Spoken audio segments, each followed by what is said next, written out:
कहानी की शुरुआत में हमें मायरा नाम की एक लड़की दिखाई जाती है जो अपने हस्बैंड एडन के साथ एक अच्छी लाइफ स्पेंड कर रही होती है। उनकी एक भांजी होती है जिसका नाम वानिया था और इन दोनों ने उसे अडॉप्ट कर लिया था क्योंकि कुछ ही दिन पहले वानिया के पेरेंट्स की बहुत ही रहस्यमय तरीके से मौत हो गई थी। मायरा और एडन वानिया को बहुत प्यार करते थे, लेकिन वो अभी भी अपनी मॉम को बहुत मिस करती थी। वो हमेशा उदास रहती थी। एडन की एक टॉय फैक्ट्री थी जहाँ वो ज्यादातर डॉल्स बनाकर बेचा करते थे।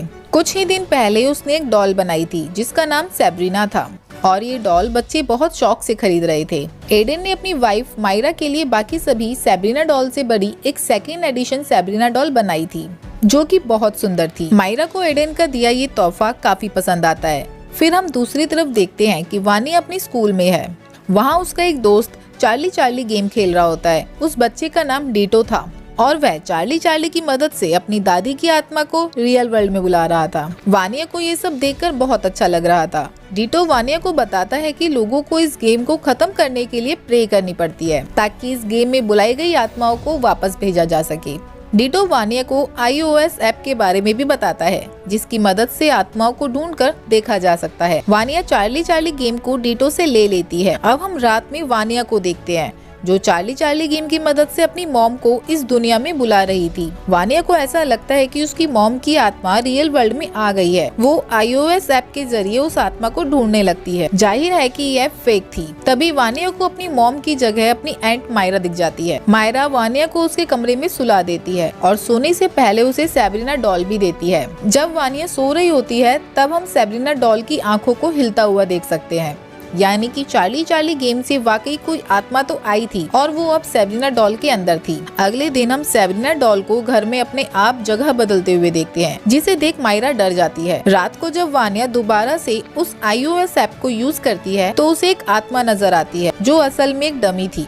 फिर तभी कोई आत्मा वानिया को अलमारी में खींच लेती है और अगले दिन सुबह वानिया ये बात अपनी एंट को बताती है। तो मायरा वानिया को समझाती है कि उसकी मॉम एंडनी अब इस दुनिया में नहीं है, लेकिन एंडनी वहाँ मौजूद होती है। उसी रात मायरा को अपने घर में एंडनी दिखती है और देखते देखते एंडनी एक शैतान में तब्दील हो जाती है। वो मायरा को मारने की कोशिश करने लगती है। मायरा अपनी जान बचाकर वहाँ से भागती है। उसकी आवाजें सुनकर एडन भी वहाँ आ जाता है। वो शैतान अब उन दोनों पर अटैक कर देता है और वो उन्हें किसी भी तरह से भागने नहीं देता, लेकिन ये लोग अपनी जान बचाकर वहाँ से भाग जाते हैं। अब वो लोग जान गए थे कि उनके घर में एक शैतान है। वो मिसेस लाराज और उनके हस्बैंड मिस्टर रायनार्ड से मिलने जाते हैं। वो एक पैरानॉर्मल एक्सपर्ट्स थे। मिसेस लाराज उनके साथ उनके घर आती हैं। वो वहाँ चार्ली गेम की मदद से एंडनी को वापस उसको उसकी दुनिया में भेजने की कोशिश करती है। तभी चार्ली गेम के बोर्ड में अपने आप आग लग जाती है और वो जल जाता है। अब अचानक से घर की सारी लाइट्स भी बंद हो जाती हैं। अंधेरे में ये शैतान वानिया को अपने काबू में कर लेता है और वानिया मिसेस लाराज पर हमला कर देती है ताकि वो ये सब ना करे।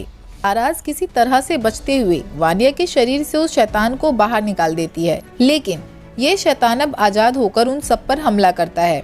यहाँ उन सबके बीच काफी लड़ाई होती है और मिसेस लाराज उस शैतान को उसी घर के अंदर बंद कर देती हैं। लेकिन मिसेस लाराज से एक गलती हो जाती है, वो ये कि वो सैब्रीना डॉल को भी अपने साथ बाहर ले आती है और वो शैतान उसी डॉल के जरिए उनके साथ बाहर आ जाता है। लाराज उस शैतान को पहचान जाती है। वो बताती है कि इस शैतान का नाम बागिया है। ये कोई मामूली आत्मा नहीं है, बल्कि ये शैतान का चाइल्ड है और बहुत ज्यादा पावरफुल है। यहाँ अब हमें वानिया के पेरेंट्स की डेथ के बारे में भी पता चलता है। लाराज बताती है कि वानिया की माँ एंडनी को बागिया ने ही अपने काबू में कर लिया था और इसी ने ही वानिया के डैड को भी मारा था। लाराज और रायनॉर्ड दोनों ने ही मिलकर बागिया को उसकी दुनिया में भेजा था, लेकिन इन सब के बीच एंडनी की भी डेथ हो गई थी।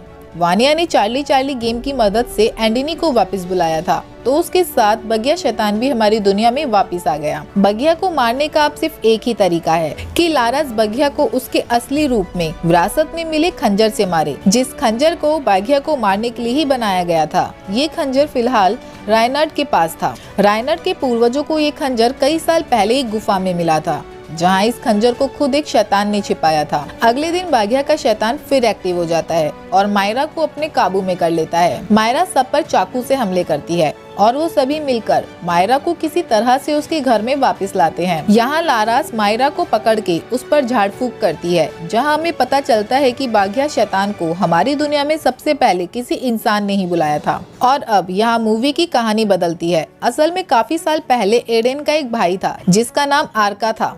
इन दोनों के फादर की टॉय कंपनी थी और उनके फादर को हमेशा आर्का के डिजाइन करे हुए टॉयज ही पसंद आते थे, जिसकी वजह से एडेन आर्का से जेलस फील करता था। जब उनके फादर की डेथ हुई तो उन्होंने अपनी प्रॉपर्टी का 60% आर्का के नाम कर दिया और एडेन के हिस्से में सिर्फ 40% प्रॉपर्टी ही आई। इस बात से एडेन काफी दुखी था। वो एक दिन तांत्रिक के पास गया क्योंकि वो अपने भाई को काले जादू की मदद से मरवाना चाहता था। उसे अब पूरी प्रॉपर्टी चाहिए थी और उसी तांत्रिक ने बाघिया के शैतान को हमारी दुनिया में बुलाया था। इस शैतान को एक ह्यूमन बॉडी चाहिए थी। बाघिया ने पहले आर्का पर काबू कराने की कोशिश की, लेकिन आर्का उनके काबू में ना आ सका। इसलिए बाघिया के शैतान ने आर्का की वाइफ एंडनी को ही अपने काबू में कर लिया। एंडनी और आर्का ही वानिया के रियल पेरेंट्स थे और जब लाराज ने बाघिया का मुकाबला किया तो उस दिन एंडनी और आर्का दोनों की डेथ हो गई। यानी कि वानिया के पेरेंट्स की मौत का जिम्मेदार एडेन था। दूसरी तरफ बाघिया के शैतान को एक और ह्यूमन बॉडी की जरूरत थी और वो एडेन को ही अपने काबू में कर लेता है क्योंकि एडेन की बॉडी काफी स्ट्रॉन्ग थी। अब एडेन शैतान के काबू में होने के कारण उन सभी पर हमला कर देता है। राइनर्ड किसी तरह से उस शैतान को उस एडेन की बॉडी से बाहर निकालता है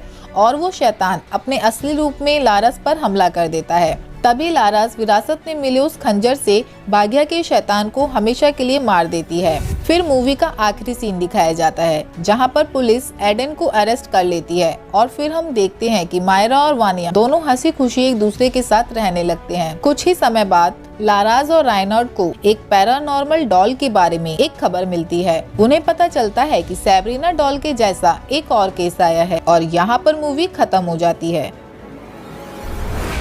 मूवी अगर पसंद आई हो तो वीडियो को लाइक और चैनल को सब्सक्राइब करके 5K जल्दी पूरे कराएं। Thank you.